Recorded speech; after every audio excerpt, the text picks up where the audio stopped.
Hello, जय Shivray sir. जय शिवराय, जय शिवराय. बोला. हो sir, आता तुम्ही मागील रेकॉर्डिंगमध्ये सांगितलं होतं की 22 फेब्रुवारी नंतर वातावरण बदलणार.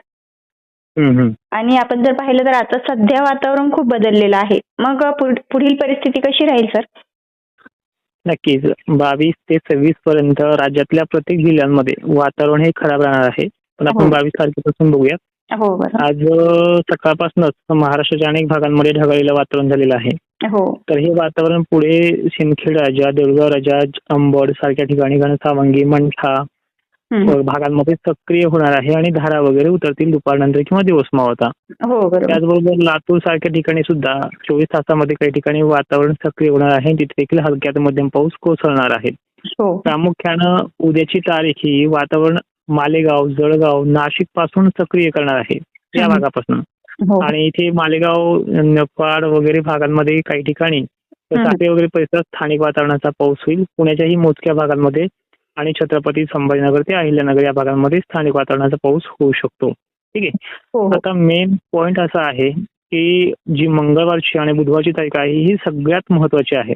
या दिवशी दुपारनंतर नाशिकसह धुळे, जळगाव, छत्रपती संभाजीनगर, अहिल्यानगर, पुणे त्याचबरोबर जसं जसं संध्याकाळ होईल तशा तशा पद्धतीनं जळगावमध्ये अनेक ठिकाणी धारा उतरतील आणि सोलापूर सारख्या ठिकाणी देखील हा पाऊस असेल.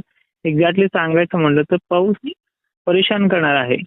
यामध्ये गारपीट वगैरे मोठी नाहीये, पण वाऱ्याचा जोरदार झटका किंवा अशा अनेक गोष्टींचा समावेश याच्यामध्ये आहे. आणि बुधवारची तारीख सुद्धा अकोला, अमरावती, नागपूर, छत्रपती संभाजीनगर तसेच मराठवाडा आणि विदर्भात अनेक ठिकाणी ढगाळ वातावरण दिवसभर तेही आणि हलका ते मध्यम पाऊस बरसणारे आहे. यामध्ये एक प्रामुख्याने असं सांगू इच्छितो, ज्या लोकांचा गहू काढायला आला असेल अशा शेतकऱ्यांनी काढायचा आहे. ज्यांचा बिलकुल काढायला नाही आला, अजून 8 दिवसांनी येईल किंवा 10 दिवसांनी येईल अशा शेतकऱ्यांनी अडचण नाही, काढू नका. मोठं संकट नाहीये.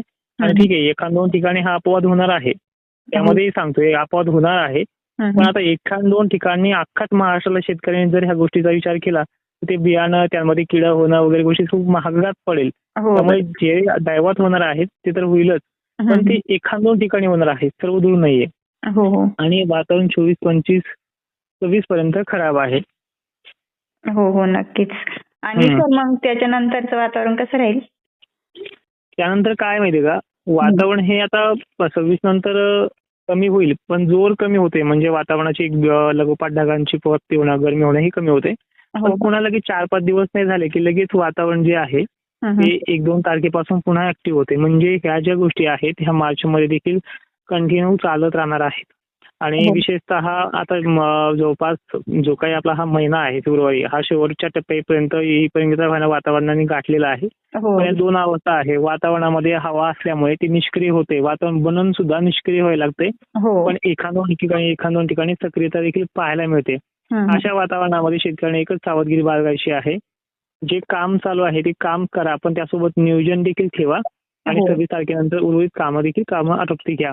ज्यांना खळेदळे करायचे त्यांनी करू शकता, असं काही नाही. 23 तारखेला देखील चान्सेस मिळणार आहेत. पण जसं सुरुवातीला सांगितलं त्याच्याप्रमाणेच कामं करा. व्हिडिओच्या शेवटी एवढंच सांगतो तुम्हाला परत एकदा की आजच्या 22 तारखेचं वातावरण हे बुलढाणा जिल्ह्यामध्ये सक्रिय होणार आहे, जाफराबादमध्ये सक्रिय होणार आहे, भोकरदनमध्ये सक्रिय होणार आहे. त्यानंतर खाली वाशिम रिसोड भागात देखील, लातूर परिसरात सक्रिय होणार आहे. हो हो. आणि बाकी भागांमध्ये जे ढगाळ वातावरण आहे त्याचं शेतकरी बांधवांना घाबरण्याचं काही कारण नाही.